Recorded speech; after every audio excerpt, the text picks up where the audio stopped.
ఒక ప్రశాంతమైన గ్రామంలో విహాన్ అనే ఒంటరి బాలుడు ఉండేవాడు. అతనికి చీకటి అంటే చాలా భయం.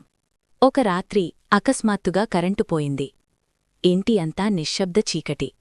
కొవ్వొత్తి వెలుగులో అతని నీడ గోడపై పొడవుగా పడింది. కాని ఆ రాత్రి ఆ నీడ కదిలింది. విహాన్ భయంతో వెనక్కి తగ్గాడు. అప్పుడే ఒక మృదువైన స్వరం వినిపించింది. భయపడకు, నేను నీలో దాగి ఉన్న ధైర్యం. ఆ రోజునుంచి ప్రతిరాత్రి ఆ నీడ అతనితో మాట్లాడింది. అతనికి ధైర్యం నేర్పింది. ఒక సాయంత్రం గ్రామమంతా ఒక విచిత్రమైన చీకటి శక్తి కమ్మేసింది. ప్రజలు తలుపులు మూసుకుని దాక్కున్నారు. విహాన్ కూడా భయపడ్డాడు. కాని ఈసారి అతను పారిపోలేదు. తన నీడతో కలిసి అతను ఆ చీకటిని ఎదుర్కొన్నాడు. ఆ క్షణంలో అతను గ్రహించాడు, ఆ చీకటి నిజానికి భయమే. అతను ధైర్యంగా నిలబడగానే ఆ చీకటి కరిగిపోయింది. మరుసటి ఉదయం సూర్యోదయం వెలుగులో గ్రామం మళ్లీ ప్రశాంతమైంది. అతని నీడ మామూలుగానే ఉంది. కాని విహాన్ మాత్రం మారిపోయాడు.